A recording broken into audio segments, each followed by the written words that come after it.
सामीन मोहतरम, आज हम आपको एक ऐसे मुजरम के बारे में बता रहे हैं जो हकीकी मानों में हवा में गायब होकर अब तक मुअम्मा बना हुआ है। हवाबाजी की तारीख में हाई जैकिंग का एक ही केस है जो लगभग 50 साल बाद अब तक मुअम्मा बना हुआ है। 24 नवंबर 1971 की सपहर को अमरीकी शहर पोर्टलैंड से सिएटल के लिए एक परवाज़ रवाना हुई, जिसमें सवार एक शख्स ने बम को फाड़ने की धमकी देकर भारी तावान हासिल किया। रकम मिलने के बाद हाई जैकर ने तमाम मुसाफिरों को रहा कर दिया और त्यारे को मैक्सिको की जानब उड़ाने की हिदायत की और रास्ते में पैसों के साथ पैराशूट पहनकर छलांग लगाई। इस शख्स का नाम अभी तक कोई भी नहीं जानता, लेकिन इसका एक फर्जी नाम डीबी कूपर के तौर पर इसको जाना जाता है, जिसकी शिनाख्त के लिए FBI ने 45 साल तक कोशिश करके हार मान ली। 53 साल बाद भी इस शख्स की शिनाख्त, जाए वकूअ और मकसद के बारे में किसी को कुछ मालूम नहीं। किसी को नहीं मालूम कि ये त्यारे से छलांग लगाकर जिंदा रहा या फिर मर गया। DB Cooper north west Orient airline की परवाज़ 305 पर सवार हुआ और त्यारे के पिछले हिस्से की नशिस्त पर जाकर बैठ गया। उसने सिगरेट जलाई और मशरूबात तलब किए और उस दौरान 23 साला एयर होस्टेस टीना को एक नोट दिया जिस पर लिखा था, मेरे ब्रीफ केस में एक बम है, मैं चाहता हूं कि तुम मेरे बराबर में बैठ जाओ। एयर होस्टेस ने हदायत के मुताबिक अमल किया और डीबी कूपर ने इसे अपने बाकी मुतालबात यानी $2 लाख और 4 पैराशूट के बारे में बताया जो सीटल एयरपोर्ट पर लैंड करने के बाद दिए जाने थे। पुलिस और फ़ज़ाई अमले की जानब से एयरपोर्ट पर रकम और पैराशूट को इकट्ठा किया जा रहा था और दूसरी जानब पायलट्स त्यारे को एयरपोर्ट के गिर्द चक्कर दे रहा था। इस मौका पर मुसाफिरों को कुछ नहीं बताया गया कि एक मामूली मसले की वजह से त्यारे का ईंधन जलाया जा रहा है। 3.5 घंटे तक हवा में रहने के बाद त्यारा लैंड हुआ, जिसके बाद हाई जैकर को रकम और पैराशूट दिए गए। डीबी कूपर ने तमाम 36 मुसाफिरों और अमले के 6 में से 2 अफराद को छोड़ दिया, जबकि त्यारे में ईंधन दोबारा बढ़ा गया और वो मैक्सिको के लिए रवाना हुए। उस वक्त तक रात हो चुकी थी और मौसम काफ़ी ख़राब था, मगर डीबी कूपर ने पैराशूट पहना और ओरेगन के मुश्किल मकाम पर छलांग लगा दी।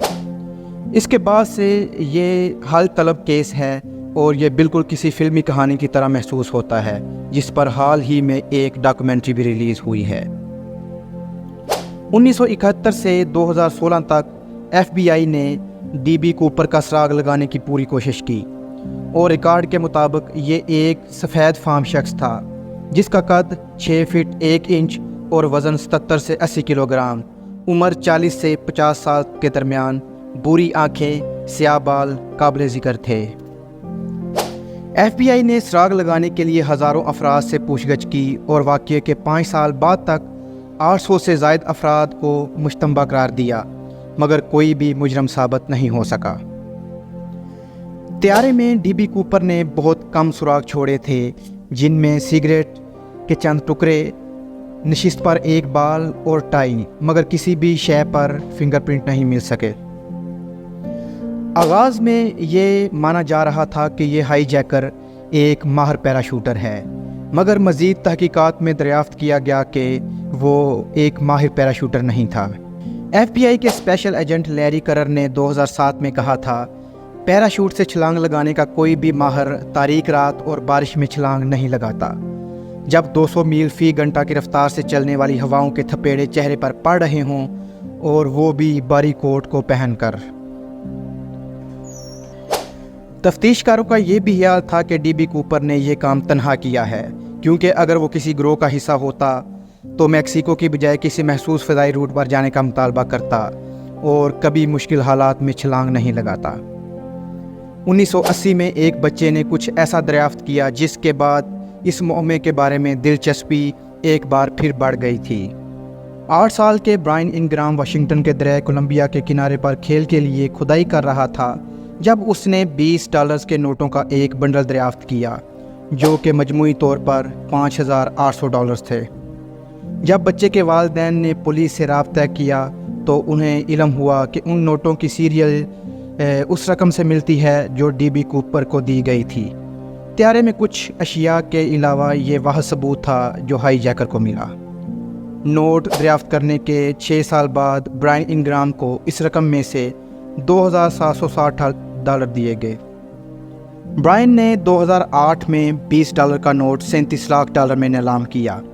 इस वाक़े के बाद अमेरिकी सिविल एविएशन अथॉरिटी ने बोइंग 727 में कूपर वैन्स लगाने की हदायत की।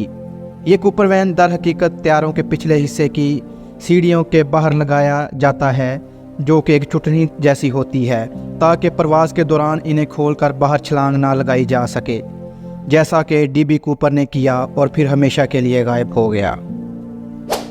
सामीन मोहतरम, ये मिस्ट्री अभी तक अनसॉल्व्ड है। किसी को कुछ पता नहीं है कि डी.बी. कूपर इस वक्त ज़िंदा है या मर गया है, लेकिन ये कहानी सिविल एविएशन अथॉरिटी और सिविल एविएशन की दुनिया में एक बहुत बड़ा सवालिया निशान छोड़ के चली गई।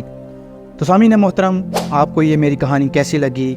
आपसे गुजारिश है कि मेरा चैनल सब्सक्राइब कर दें और कमेंट सेक्शन में बताएं कि आपको ये कहानी कैसी लगी। Thank you very much.